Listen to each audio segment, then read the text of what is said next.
Olá, você que nos assiste à TV Comunitária, Canal 6 da NET Claro Rio, né? Esse é um programa do Núcleo Educação e Cultura e hoje nós estamos gravando já ao vivo, presencial, e temos a presença aqui, já de antemão queremos agradecer por estar aqui conosco, o Dr. João Batista Damasceno. Ele que é... Seja bem-vindo, viu? Mais Muito uma obrigado, vez. é um prazer estar aqui mais uma vez, né, com você e quem nos assiste. O doutor Damasceno é desembargador, mas também formado cientista social, com mestrado e doutorado, e nós temos também um carinho especial por ele, na medida em que ele é muito participativo, é associativo, faz questão de, por exemplo, visitar o Morro do Alemão, não é isso, Damasceno? Pois é, já estive lá algumas vezes, e as primeiras vezes com o nosso saudoso Modesto da Silveira, num projeto que é desenvolvido pela OAB, que era Justiça e Cidadania. Né? Então, íamos para conversar sobre direitos, sobre cidadania, sobre cultura, né, com os moradores, né, do Complexo do Alemão, né, esse conjunto de moradias populares na Serra da Misericórdia, né, aqui no Rio de Janeiro. Que bacana.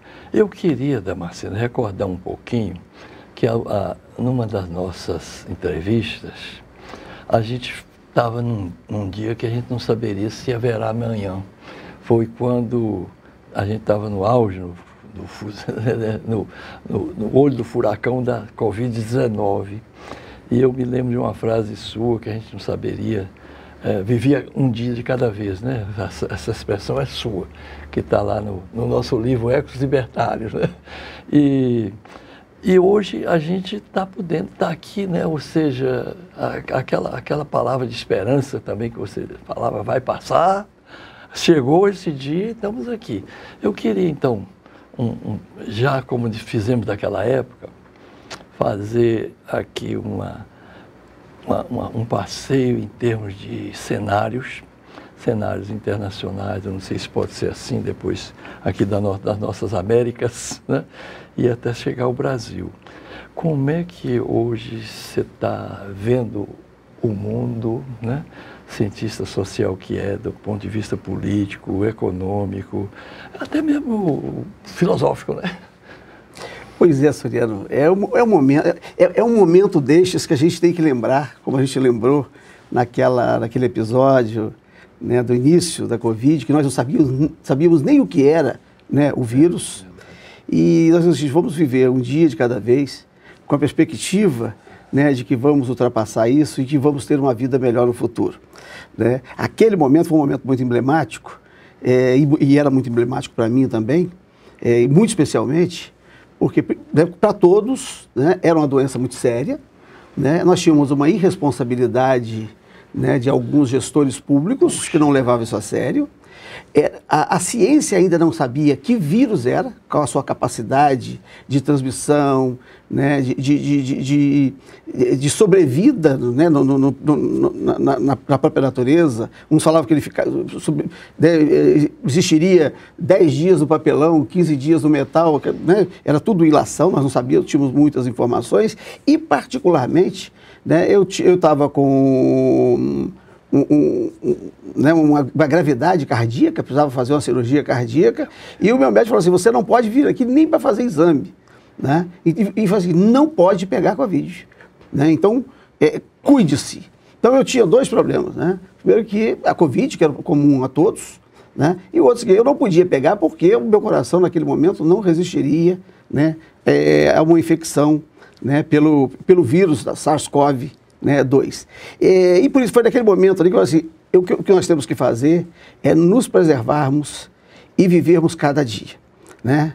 Cada dia vivido é uma vitória. Eu acho que este é um momento também, um momento similar, internacionalmente, né? Existe uma palavra que nós usamos cotidianamente e nós não nos remetemos a ela, que é a palavra agonia, né? Agônico, né, ou antagônico, né, é força ou uma resistência à força, né, uma antiforça, né? E o Unamuno vai falar também, né, Miguel de Unamuno, né, o professor espanhol, vai falar, né, no sentido trágico da vida, ele vai falar da agonia, né? E a agonia é o fim ele vai fazer uma analogia com o cristianismo, né? A agonia é a morte, né? Há uma agonia, né, na morte de um modelo para o nascimento de outro, né? Tem uma questão dialética aí também.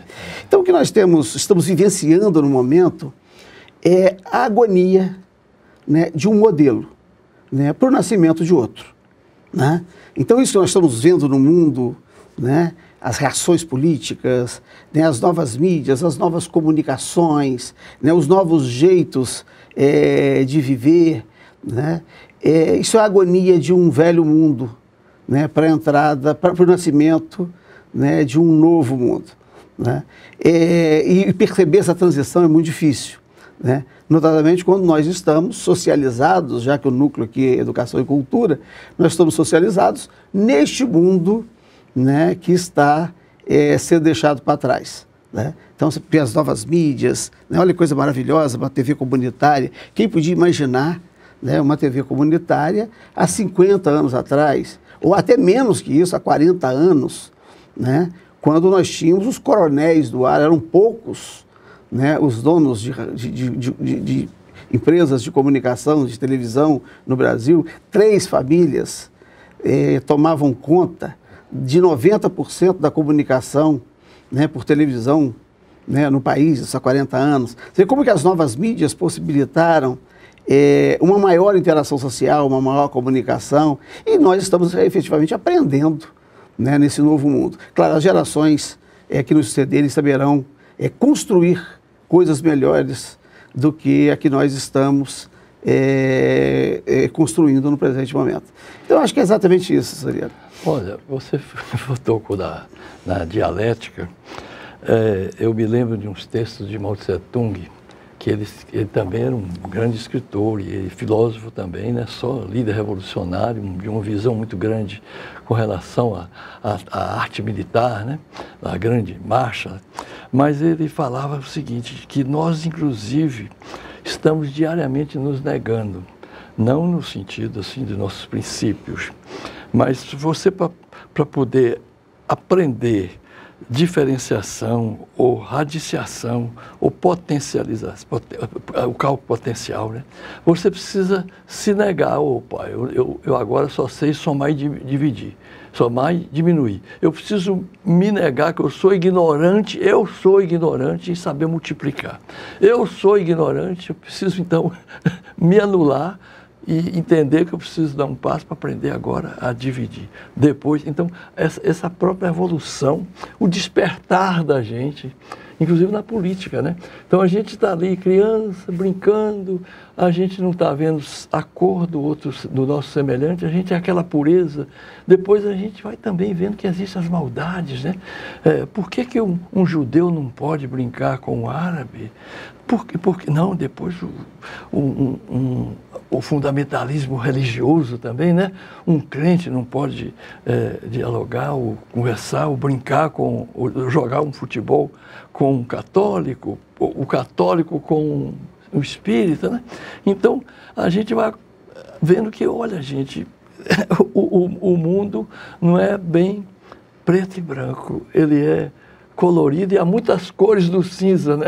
Tonalidades do cinza. Nós temos um amigo comum, que é o pastor Moza Noronha, que é a figura mais ecumênica que eu já vi, né? É uma pessoa e que não tem, né? Não tem esses preconceitos religiosos. Embora seja um pastor luterano, é uma figura que convive muito bem, né, com a diversidade de compreensões, com ateus, com agnósticos, né, e com as diversas possibilidades de crença.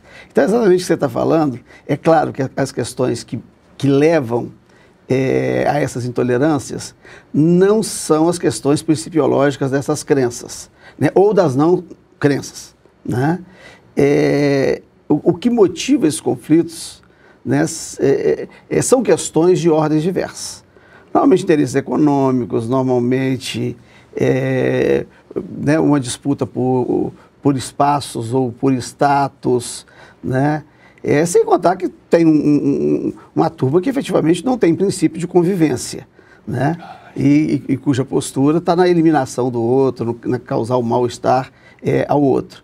Mas você tem aqui um exemplo que é do reverendo Moza Noronha, que é uma pessoa que tem uma compreensão, né, muito similar a esta que você expôs, de que todos podemos conviver, e conviver harmoniosamente, conviver muito bem, apesar de termos concepções, né, de vida, às vezes, diferentes, nuns ou noutros pontos, também que não pode ser tudo, né, e não é tudo, né? Por mais que diverjamos de alguém, há alguma coisa, né, que nós temos ou haveremos de ter em comum, né? Eu acho que a questão de buscar isso, o que temos em comum, né, é o que nos aproxima. Porque se nós quisermos buscar o que nos diferencia, fica muito fácil, né? Fica muito fácil porque, de antemão, né, nós somos indivíduos e cada indivíduo é um ser singular, né, que se diferencia do outro, né, ou dos outros, né, por um ou alguns aspectos. Então, buscar diferença, encontrar diferença é muito fácil, né? A questão está em buscar o que nos aproxima, né, do que está mais distante, né? E se há algo, e se há muito, né, que nos diferencia, né, individualmente, que diferencia, né, na espécie, né, há muito, né, o que nos aproxima, né, no gênero. Eu acho que é essa a questão, é isso que nós precisamos, buscar o que é que nos aproxima, né, considerando, né, nos considerando como gênero da espécie humana, né? Então fica muito fácil buscar, né, empatia, né, quando nós queremos encontrar, né, o que tem de nós no outro, o que tem do outro em nós. Ou seja, nós somos um todo também. Damasceno, eu preciso entrar no tema principal. Eu te telefonava há cerca de uns 2 meses atrás, pedindo um socorro. Você analisa comigo, Damasceno, como é que a gente vai entender o mundo hoje? A gente vê o que aconteceu na Alemanha, um país, um povo culto, um povo de Karl Marx, que gerou a filosofia alemã, como os franceses, né, a sociologia dos franceses, a economia dos britânicos. E esse povo todo, de repente, entra em guerra, não entendendo nada, como é que você não respeita entrar no hospital e matar ali, não, você derrubar as catedrais, né? E jogar um povo inteiro de uma região para outra, você fazer forçadamente um êxodo de 1 milhão de pessoas, depois você bombardear como está agora. Então me ajuda a analisar o que está havendo. Você estava em viagem, não pôde, inclusive, essa análise fazer em público, que eu queria também que você me ajudasse, o direito internacional, como é que está a ONU? Existe... A ONU era de mentira, até se falava, por isso ela não pode ser muito neutra, porque está em Nova York, devia estar na Suíça. Mas a Suíça também está virando, parece que OTAN, entende? Não se cumpre mais trato, que está havendo também na Ucrânia. A Rússia, efetivamente, a gente sente que está lutando contra o Departamento de Estado, o Pentágono americano que está ali, me ajuda a analisar. E como é que fica, assim, os princípios da civilização ocidental? Pois é, Sariano. Quando vemos um conflito e nós olhamos só para ele, nós esquecemos de que essa destruição em massa é um padrão, né, dessas guerras. Nós precisamos lembrar o que aconteceu no Iraque, né? O que aconteceu no Iraque agora, né? Mais recentemente. Nós precisamos lembrar do que os Estados Unidos fizeram em Hiroshima e Nagasaki, né? A segunda bomba jogada, o Japão já tinha praticamente se rendido, não precisava jogar uma segunda bomba. Aquilo era uma demonstração para a União Soviética do poderio dos Estados Unidos e que a União Soviética não se pretendesse espalhar pela Ásia, né? Então a segunda bomba ali é um recado. Olha o que eu tenho para vocês se vocês descerem abaixo do paralelo 40 e pouco, né? Ou 30 e pouco, não sei exatamente qual era o paralelo ali que foi delimitado, né? Como limite, né? para que a União Soviética pudesse chegar até ele. Né? Nós vamos lembrar o que os Estados Unidos fizeram em Dresden. Eles incendiaram a cidade quando a guerra já estava ganha, apenas para, né, submeter o povo alemão e aceitar as condições que seriam impostas, não, né, no tratado que poria fim à guerra, né, a rendição, mas nos momentos posteriores, no modelo, né, que eles queriam que fosse reconstruída a Alemanha. Né? E precisamos lembrar do que se fez e se faz, né, com a população originária do Brasil. Né? Estão aí os Yanomamis, né, sendo exterminados, assim como outros povos foram exterminados, né, na sua região, né, em Minas Gerais, né, Teófilo Otônio, né, Nova Filadélfia, né, Dom João VI escreve ao governador das Minas Gerais, deseja que se abra uma guerra contra estes bárbaros, até que pelo medo e pelo terror eles se convençam da superioridade das nossas doces leis. E se pagava, né, uma quantidade lá de dinheiro por um par de orelhas. Então, né, os caçadores né, dos botocudos, né, e botocudo já era um xingamento, porque tinha os lábios grossos, né, é um nome que deram a eles, eles não eram, se chamavam de botocudos, eles eram exterminados, eram mortos, e as orelhas arrancadas para que para cada par de orelhas se recebesse, né, uma moeda. Então, essa selvageria, né, para se apropriar do que o outro tem e é desejado por quem não tem legitimidade para se apossar, ela não é nova, não acontece num lugar só, né? E aí tem um termo, né, que está sendo ressignificado, também, né, cientista político, né, professor e delegado Orlando Zacconi, né, trouxe uma questão que é a democracia militar do Brasil.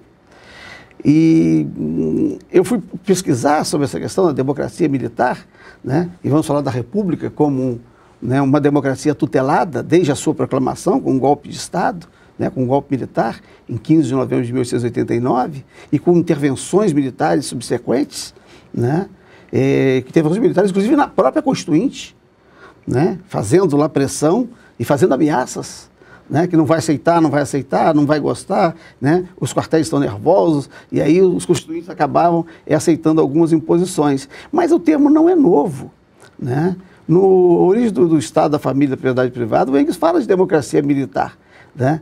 Ele fala que em um dado momento, né, já na sociedade menos complexa, né, nas sociedades originárias, né, deixou-se de fazer guerra por vingança ou por outros motivos, para fazer guerra para se apropriar dos bens que os outros povos tinham.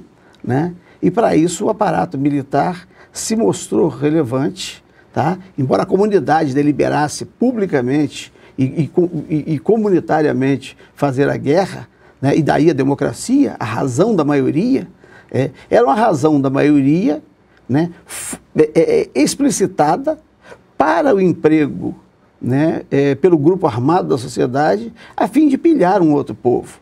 Né? Então as guerras têm essa característica. Mas especificamente, como a gente visualiza um cessar-fogo, uma paz, Ucrânia e também o conflito maior que a gente está vendo agora, que se mata mais por dia do que no auge da Segunda Guerra Mundial, como é o caso de Gaza. Né?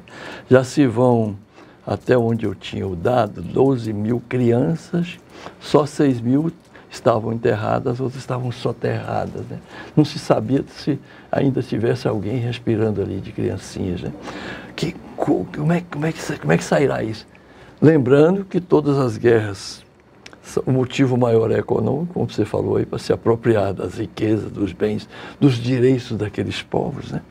Então, e como é que vai desaguar isso? Como é que você está vendo?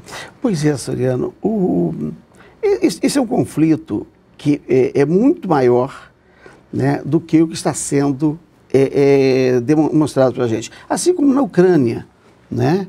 Assim como na Ucrânia, né? A gente precisa lembrar da Guerra da Crimeia, né? Lá na metade do século XIX. Exatamente aquela mesma região, né? A Guerra da Crimeia é uma guerra que vai, né? Nós vamos ter ali a presença, não era os Estados Unidos ainda, né? Não era os Estados Unidos, né? Está ali a Inglaterra, a Turquia, a Rússia, e está, né? Está se revisitando, tá? O mesmo cenário. Tá? Então, e acontece uma coisa ali na região, que é o desaparecimento de país. Né? A Besarábia, que é o país onde nasceu Berta Ribeiro, né? A mulher do Darcy Ribeiro, né? Ele desapareceu, foi dividido ali. Que era judia progressista. É judia progressista. E aí, um pedaço ficou com a Romênia, outro pedaço com a Ucrânia, né? E o país desapareceu. Né? Foi repartido ali, tá? na România, né? Então, não existe mais a referência à Besarábia, né? E nem ao povo Besarábia.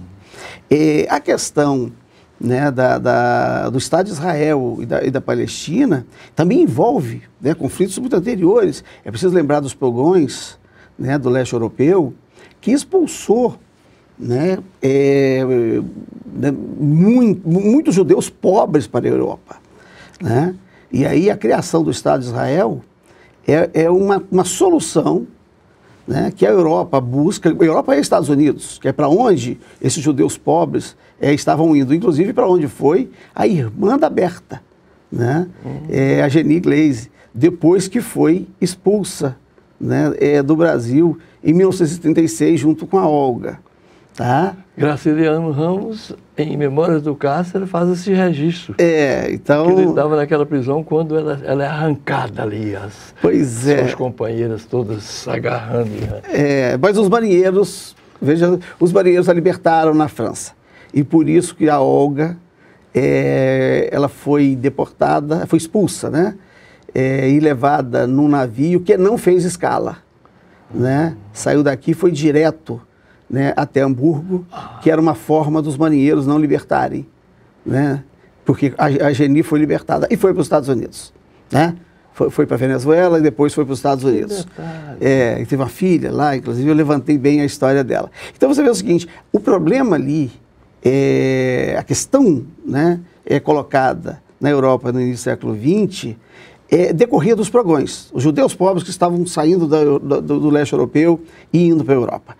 Então, arranjou-se um jeito de criar, né, o Estado de Israel para poder colocar essa gente, porque não foi Rothschild.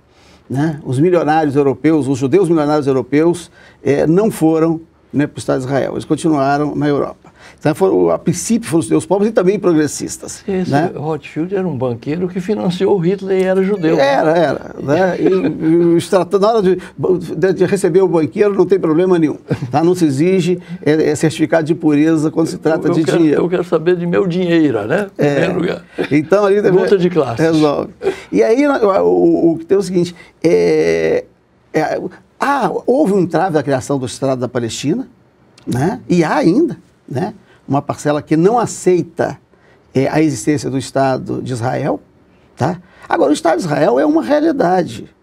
Não é possível, veja, outro dia até conversando isso com um amigo, aí ele usou uma frase que tem sido batida aí, a Palestina livre. Eu digo, olha, não tem como ninguém, né, os meus amigos, né, da comunidade judaica, igualmente defendem a Palestina livre. Né? Não são sionistas. Não são ligados ao expansionismo, né, do Netanyahu. Aí eles falam que isso é uma barbaridade, né, que todos nós pagaremos por isso, né, em razão do que está sendo feito. E aí o outro fala assim, não, a Palestina livre do rio até o mar. Eu digo assim, olha, entre o rio e o mar tem o Estado de Israel. Né? A Transjordânia, né? Eu já falava de Cisjordânia, é a primeira vez que eu ouvi essa palavra Transjordânia, é aquilo que estava além do Rio Jordão. Né? Não é possível, né, construir, né, a paz com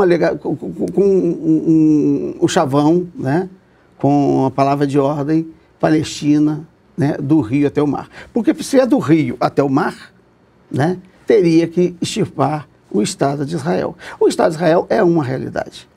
Né? Então, este é um problema, tá?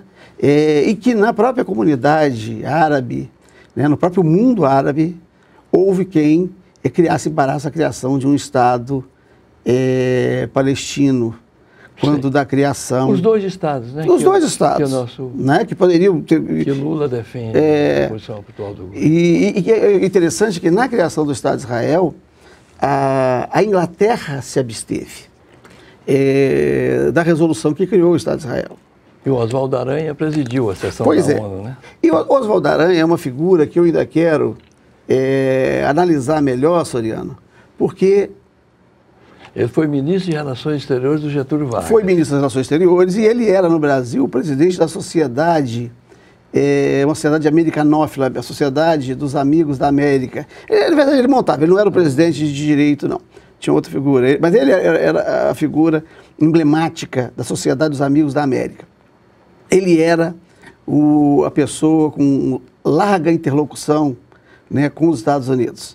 Embora tivesse alguma oposição, que ele tivesse alguma contrariedade com o Getúlio Vargas o mantinha na possibilidade, o mantinha como ministro e o nomeou, né, ministro das Relações Exteriores, embaixador, né, nos Estados Unidos, em Washington, porque dada o trânsito que ele tinha com os Estados Unidos. Sim. Então não foi à toa que o Oswaldo Aranha presidiu né, a ONU, tá?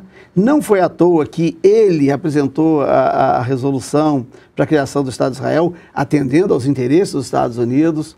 Ele era um americanófilo, né? Nós tivemos depois dele uma outra figura que a gente até, né, quando adolescente, quando garoto, nós chamávamos de Bob Field, que era o Roberto Campos. Verdade. Né? E eu, quando eu pego o livro do Roberto Campos, né, um tijolo desse tamanho, né, o que mais tem lá é fotografia dele com personagens da política estadunidense. Né? Então fazia sentido quando a gente o chamava de Bob Field. Né? Lanterna de proa, né? Lanterna proa. Foi seminarista também. Conta a história dele, ali, o que ele fez, como é que... Né? Então, nós sempre tivemos no Brasil essas figuras ligadas a esses interesses internacionais. Pois é, mas quando foi criado o Estado de Israel, foi criado também, pelo menos no papel, né, o Estado também palestino, 2 estados. E os limites geográficos do Estado de Israel era um, né? E eles não ficaram só ali, né? Eles se expandiram, expulsaram. Pois não foi delimitado, Soriano. Na verdade, não foi criado o Estado palestino. Né? Ainda hoje, embora... Né, é porque não foi... exatamente, o erro foi esse. Pois nós temos um embrião de um Estado, mas não temos um Estado palestino. Tem uma autoridade palestina com alguma autonomia. Fato, tá? E essa questão da existência dos Estados, né, do mundo, né? E aí há uma divergência em quantos países há no mundo, né? E aí esse número nunca bate, porque tem alguns que não preenchem determinados requisitos para ser considerado um país, porque não tem soberania, né? Então a gente vai perguntar, por exemplo, Costa Rica é um Estado soberano, né? Conta como Estado ou não conta como Estado? É um protetorado estadunidense. Não é um Estado, né, que não integra, né, a Federação estadunidense. Então não é um Estado federado. Mas também não tem a soberania plena. Se não tem soberania plena, é um Estado, né?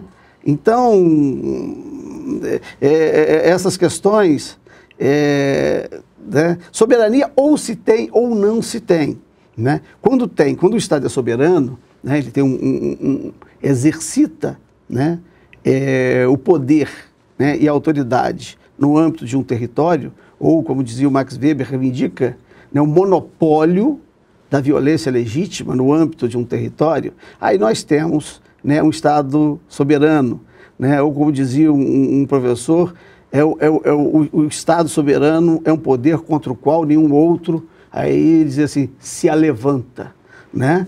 Então, se eu tenho a ingerência de um outro Estado e que minora o poder desse Estado, ele já não é soberano. E aí nós vamos encontrar muitas destas regiões no mundo que são chamados de autônomos, mas não, de soberanos, mas não são soberanos, de país, mas não são soberanos. E o próprio sistema financeiro cria determinadas fantasias, por exemplo, as ilhas do canal, né, no Canal da Mancha, que são considerados, para fins de depósitos bancários, países soberanos, mas não são soberanos para nenhuma outra finalidade, né? Então, na verdade, os paraísos fiscais, né, se nós perguntarmos, os paraísos fiscais, esses paraísos fiscais, né, criados nesses moldes, são estados soberanos? Não, não são estados soberanos, né? E aí fica essa dúvida, conta como país ou não conta como país, né? Então, essa é a questão. Nós vamos encontrar várias regiões do mundo em que, né, embora com certa autonomia, embora outro estado não reivindique o exercício da soberania naquele espaço, também não são estados soberanos, né? Nós tivemos os mandatos, tivemos, né, várias formas de explicitar isso, mas isso hoje nós não temos muita palavra para designar isso, não. Mas na geopolítica, a gente teve durante a Guerra Fria a situação da bipolaridade.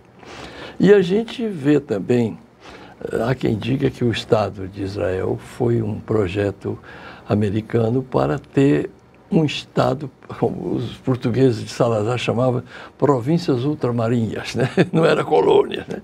Então, até que ponto Israel, e agora se tornou para os Estados Unidos um câncer que do corpo dos Estados Unidos está se rebelando, eles não controlam mais, e botaram lá um psicopata, o Netanyahu. Eu não sou psiquiatra nem dessa área, mas a gente vê que normal, ele não é. Eu não encontrei nenhum dessa área que achasse que ele não o fosse, né? Anormal, psicopata, né? Um Hitler, um Nero.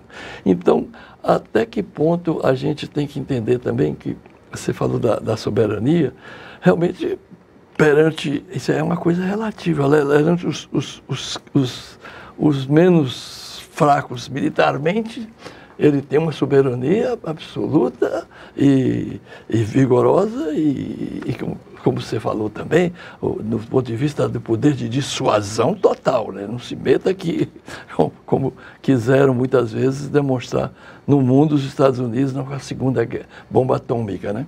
Então, eu vejo que, nesse instante, os Estados Unidos estão, assim, com um problema muito sério, porque eleições dos Estados Unidos, que a gente está analisando aqui conjuntura, aquilo lá está desgastando terrivelmente o presidente atual, o candidato contra o Trump, né? Ou seja, o que a gente pode ver no tabuleiro do xadrez, o próximo lance, quem vai dar cheque em outro e como vai sair do cheque, porque os Estados Unidos, nesse instante, estão em cheque. Eles estão na defensiva, sem saber o que fazer, porque o homem perdeu totalmente a racionalidade e não tem saída. Você não vai eliminar 7 mil dos Hamas, né? Que estão não se sabe aonde, nas profundezas ou dos túneis ou do exterior também, né? E tem realmente a simpatia. Hoje, os Estados Unidos, Israel, do ponto de vista internacional, a sua imagem está extremamente deteriorada. E o capitalismo é muito vivo. Quando eles percebem que aquilo pode mudar a estrutura, eles mexem na conjuntura. Então, eu acho que Netanyahu, a qualquer momento, pode sofrer um acidente, né? Como o Kennedy sofreu. Eles sabem como, às vezes, resolver as coisas e saber camuflar, como aconteceu, né? Então, eu vejo também alguma coisa assim no ar. No meu faro, meus 80 anos me permite, conforme você aqui fez assim, uma retrospectiva de como tem sido as guerras, como é que se sai, né? Eu vejo alguma coisa muito grave assim por parte do Netanyahu, né? Que tem uma minoria da população hoje, ele não tem a maioria, e os Estados Unidos dizem, pô, vocês não estão vendo que esse discurso eu não consigo manter, e está acabando com a gente, o meu império, eu não posso sacrificar vocês por causa de um capricho, né? Então, o que você acha? Assim, os Estados Unidos... Como a Europa também, no que diz respeito à Ucrânia. A Ucrânia está derrotada. É questão de dias, né? Já tem consolidado os 20%, diz que logo chega a 40%. E como é que fica? Os Estados Unidos são vivos, né? Eles veem, eles antecipam, não se pode subestimar a inteligência, a teoria deles, né? Não é à toa que eles estão aí há 500 anos. Há 200 anos, né? Ele emerge como potência mundial a partir de 1900. Por favor. Pois é, os Estados Unidos são, né, uma nação que estão em crise, né? Eles são, né, um conjunto, né, de estados federados, né? Eu sempre uso os Estados Unidos no plural, né? Eles são os Estados Unidos. Esta nação está em crise e não é pequena. Né? A China está emergindo com muita força. Tá? É aquilo que eu te falei da agonia, né? Falamos no começo. Né? É a agonia, né, de uma morte para o nascimento de um novo ser. Né? É uma passagem. E não foi diferente, né? Ao longo da história. Né? O século XX nos dá demonstração disso, né? Como são essas passagens. É preciso lembrar que no século XV, né, XVI, as potências eram Portugal e Espanha, né? Depois emergiram, né, França, Holanda e Inglaterra, né? Os Estados Unidos chegam, né, só tardiamente, né? Muito tardiamente, e de uma existência muito curta, né? E hoje os Estados Unidos estão indo à bancarrota. Não há como mais sustentar, né, o modo de vida dos Estados Unidos. Já não produz, né, o que produzia, né? Tem um custo de manutenção, né, da sua economia, que é uma economia de guerra muito alto, tem déficit, né, o déficit só aumenta, né? É uma nação que se propôs, né, polícia do mundo, e isso tem um custo, né? Não se exerce o papel de polícia do mundo sem comprometer uma parte significativa, né, da renda nacional, né? Ou do produto nacional bruto, né, ou do produto nacional, que aí pega o que é o produto interno, mais o que vem de fora. Então, os Estados Unidos vivem uma crise que não é pequena, né? E aí é que quando eu ouço o Trump falando, ele fala para, né, a cozinha, ele fala para dentro de casa, né? Olha, nós estamos perdendo, nós estamos afundando, nós estamos, né? Esse papel de polícia do mundo está nos deixando em maus lençóis. Né? Esta é uma questão. Né? Então, o que a gente está vendo, né, é exatamente isso. São os Estados Unidos afundando. Soriano, eu conheço muito pouco, tá, desse conflito no Oriente Médio. Eu lembro do Afeganistão. Né? O povo é que sofre muito. Né? A população civil, as mulheres, as crianças. É preciso lembrar que os Estados Unidos é que criaram a Al-Qaeda, que era para combater os soviéticos que haviam ocupado o Afeganistão em 1978. E o feitiço, né? Claro, né? Você arma os mujahedins para lutar ao seu lado. Né? Ele expulsa, consegue derrotar aquele que estava ocupando, mas depois não vai querer se entregar e ser ocupado, né? Por você que o armou. Né? E o feitiço vira contra o feiticeiro. Né? Eu não conheço a história do Hamas, né? Não conheço o Hamas. O pouco que eu leio é que é um grupo tão fundamentalista, e eu não sei se essa palavra faz sentido. Tá? Também não conheço o significado dessa palavra, tá? Se necessário usá-la adequadamente. Mas num sentido comum que nós damos aqui a palavra fundamentalista, é algo não muito diferente, né? Do ponto de vista religioso, do ponto de vista dos costumes, do ponto de vista do desrespeito, né, aos direitos humanos, como são esses grupos mais extremados, né, da Al-Qaeda e outros. Né? Então, o que temos quer dizer, Netanyahu, estava nos estertores. Ele estava com popularidade quase nenhuma. Aquela ocorrência, né, lá próximo da fronteira, né, deu uma sobrevida a ele. Sim, né? Sim. Então, eu não sei também o que aconteceu ali. Tá? Agora, de qualquer forma, não se justifica, né, o sacrifício, né, da população civil, tá? Claro. Né, que não é guerra, né? É algo... Porque não são dois grupos potencialmente, né, compatíveis a ponto de se confrontarem, que é normalmente o que acontece numa guerra, né? A guerra tem essa característica, dois grupos armados... Tem luta, né? Tem luta. E nesses casos não tem luta, né? E o inimigo está disperso, né?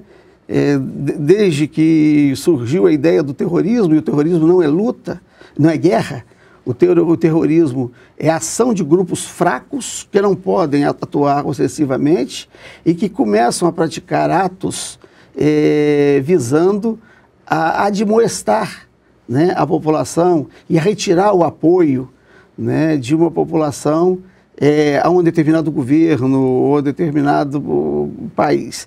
Né? Então não é algo aberto, não é algo que tem uma declaração de guerra, né, ou um pacto, né, de como será a guerra, né, como tem, né, não se rege pela Convenção de Genebra. A Convenção de Genebra está pensando como é que a guerra pode ser, o que pode, o que não pode numa guerra. Então é algo muito complicado, né, essas novas formas de resistência e as ações contra essas resistências. Né? E é muito complicado, e isso eu temo muito no Brasil também, quando se mistura crenças, né, o poder místico ou poder mítico, né, com o poder político, que haveria de ser um poder racional legal. Né? Maravilha. Então eu acho que quando mistura essas duas formas, essas duas modalidades de exercício de poder, fica muito difícil, porque aí vai se buscar fundamento para o exercício de poder naquilo que não é racionalmente demonstrável, né? Em algo que pode transcender para os que acreditam, né? E que fica, né, a critério, né, do profeta, que diz o que a divindade deseja e o que não deseja. A revelação que ele recebe. Fica muito difícil. Mas, Damasceno, me permite fazer um parênteses aqui, que eu quero dizer ao nosso telespectador que, mercê ali do trabalho maravilhoso do Max Figueiredo, que está aqui com imagem e som, cuidando também depois da edição, da técnica, a quem agradecemos muito, e a você também pela sua audiência, telespectadora ou telespectador amigo. Eu queria, você agora me puxou para o tema que eu gosto muito de ouvi-lo. Na nossa realidade brasileira, e sobretudo no que você puder falar, o juiz que é da Associação de Juízes para a Democracia, nosso cenário hoje, quando nós falávamos naqueles idos, a gente falava também do impeachment da Dilma, nós falávamos de um golpe midiático, de uma situação também política do Congresso, né? E eu me lembro que muito sutilmente você falou assim, não, Soriano, eu estou precisando estudar mais para entender o que está havendo juridicamente no Brasil com o juiz Moro. Dá para falar um pouquinho como é que vai ser, assim, ele que depois se tornou ministro de Estado, né, de Justiça, eu acho que ele teria sonhado ou assegurado a ele ser ministro do Supremo Tribunal Federal. E a verdade é que hoje Dallagnol, a meu ver, está refugiado. Ele prejudicou muito assim, o Ministério Público, a meu ver. Quem sou eu, né? A imagem, né? Como também Bolsonaro prejudicou muito a imagem das Forças Armadas brasileiras com o comportamento que ele teve. Dá para a gente ver como é que vai ficar. Porque ambos estão para responder. Parece que o juiz Moro foi considerado um juiz parcial e também todos os atos dele foram anulados, tem de quem começar. No que for possível, meu excelentíssimo senhor desembargador, falar sua opinião, e o que for. E a gente entende bem que eu estou falando aqui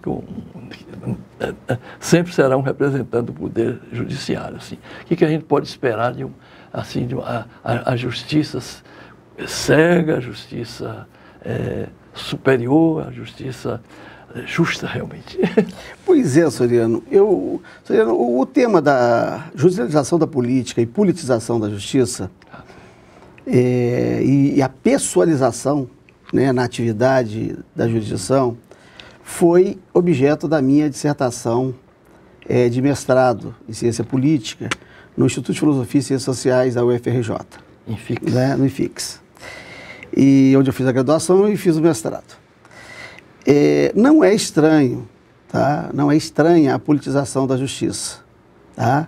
A própria judicialização da política não é algo estranho. O Rui Barbosa ia ao Supremo, né, com seus mandados de segurança, não, com seus habeas corpus, não existia mandado de segurança ainda na época do Rui. O mandado de segurança é a criação posterior, né, à morte do Rui. Mas ele usava habeas corpus para tudo e medidas cautelares. Né? E ele tentava convencer os ministros de que eles tinham poder para julgar determinados casos, de garantir alguns direitos. E alguns ministros não aceitavam.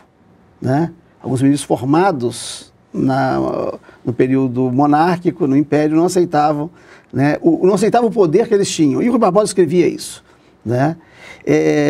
E tinham o poder público, né, normalmente vinha com a objeção do caso político. Se é caso político, não é caso para a justiça. E a justiça chancelava isso, a objeção do caso político. Rui Barbosa escreveu muito sobre isso. Posteriormente, né, um professor, um advogado, professor, que viria a ser, em data posterior, ministro supremo, que é Vitor Leal, escreveu um livro, né, cujo título comercial é Coronelismo em Chá de Voto, né, resultado da tese dele, né, uma contribuição ao estudo do coronelismo, e o municipalismo, uma contribuição ao estudo do municipalismo. Ele vai falar também dessa politização da justiça e vai dizer que alguns coronéis batiam no peito e chamavam o juiz de nosso juiz. Né?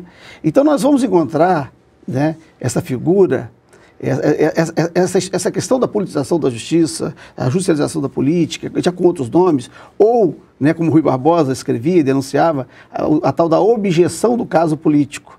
Né? Não tem coisa mais política do que um tribunal, né, dizer que o caso é político e que ele não vai tomar conhecimento dele. Né?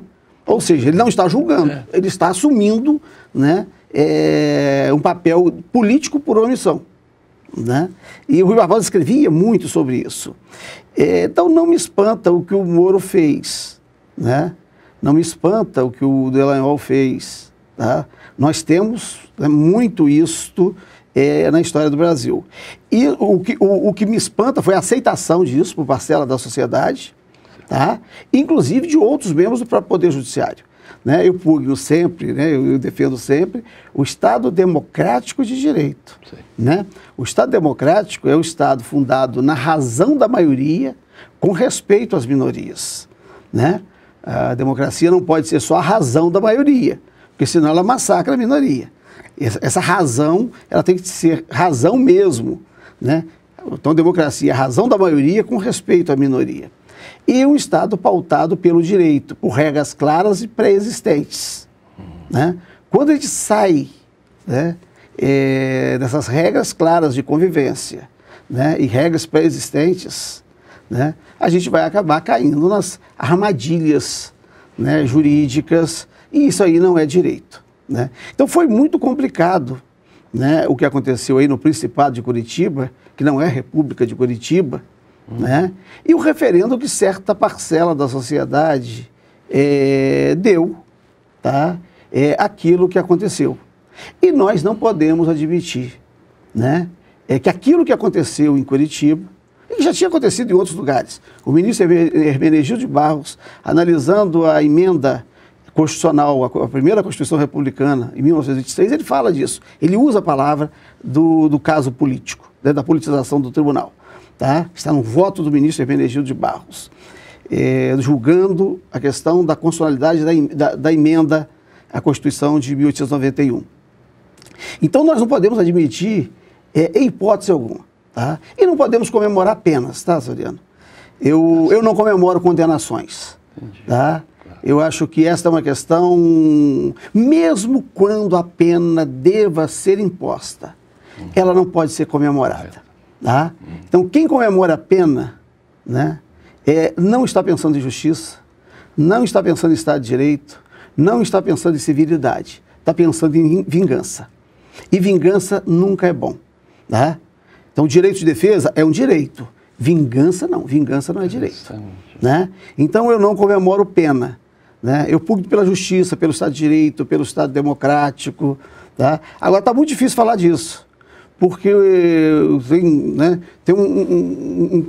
há pessoas muito eufóricas e que comemoram quando a pena é do outro lado, né? E que acham uma grande injustiça quando a pena, né, é do lado de cá. Então, nós não podemos comemorar. Vamos pugnar por um caráter de direito, por regras de civilidade, né, mas sem a comemoração de pena. Porque quem apena lá, amanhã apena cá, né? Porque o chicote tem duas pontas. E quem é a favor da chicotada pensa sempre estar do lado do cabo, mas nem sempre pode estar. A bola, no campo de futebol, né? A bola que rola para um campo também rola para o outro. E não é bom, né? Se rola, né? Se rola mal rolado, né? Portanto, a regra tem que ser muito clara. Com certeza. Marcelo, o cientista social agora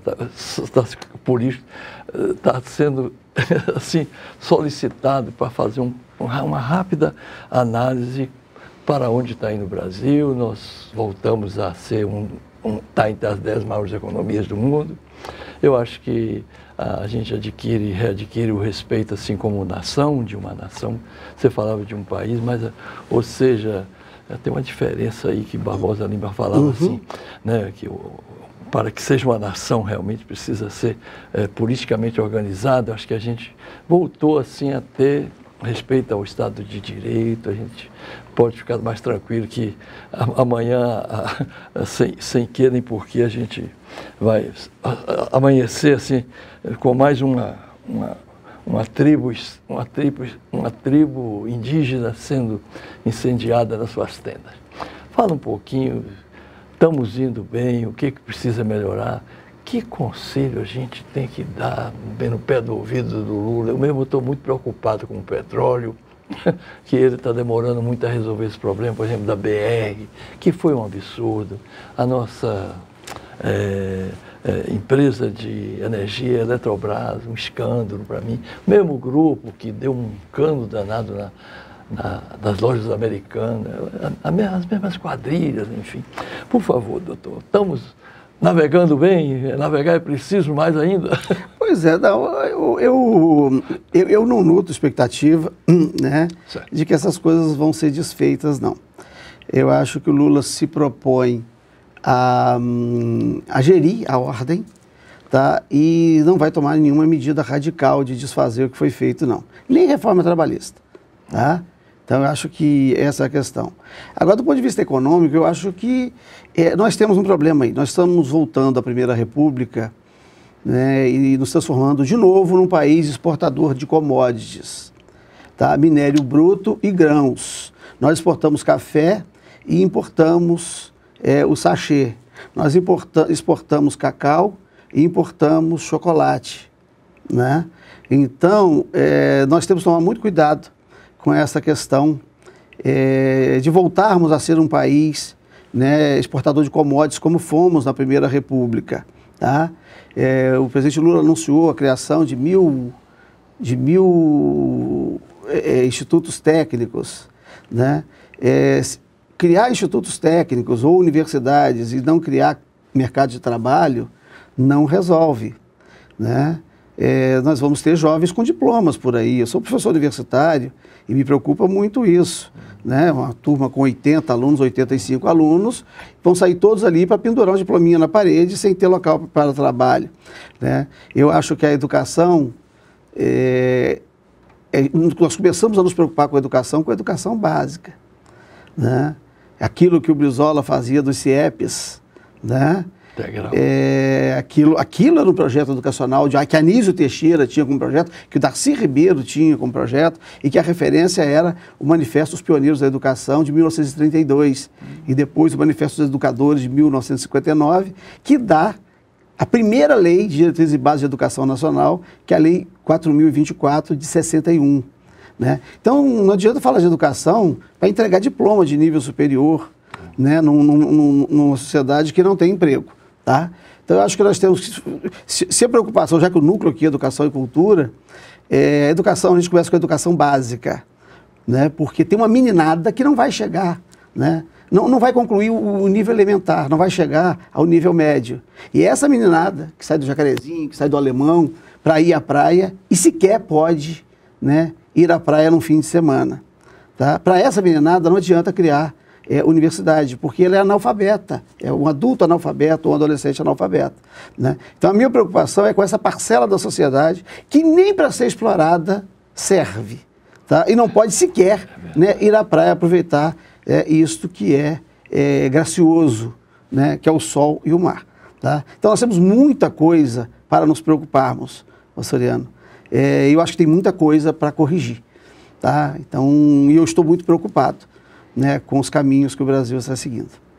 Maravilha, ó, Damasceno, a gente precisa de voltar à carga novamente e aqui as nossas câmeras e nosso som está sempre à sua disposição e precisamos de aprofundar mais esse tema, sobretudo aí de como Darcy Ribeiro falava, novidade no Brasil é matar a fome do povo.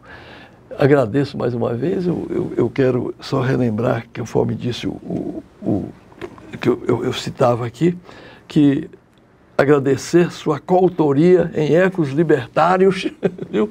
Em que você nos deu a honra da presença lá, viu? Muito obrigado, Soriano. Isso é o resultado a transcrição das entrevistas que nós fizemos durante a pandemia. Exatamente. Muito obrigado. Muito então, belo, muito obrigado. Esse é para você presentear lá no tribunal da sua biblioteca, viu? Que eu já tenho um subscrito para você. Então tá bom. Levarei esse e doarei a biblioteca lá da Escola da Marcela. Maravilha, viu? Muito então, obrigado, senhor. A você que nos assiste, nosso agradecimento a Max Figueiredo aí pela transmissão, câmara, tudo mais que de direito. E até a próxima com o Núcleo Educação e Cultura na TV Comunitária, canal 6 da NET Claro Rio. Um grande abraço, mestre. Um grande abraço. Foi um prazer muito grande ter estado aqui. Hasta sempre. Com você e com quem nos assiste. Um abraço.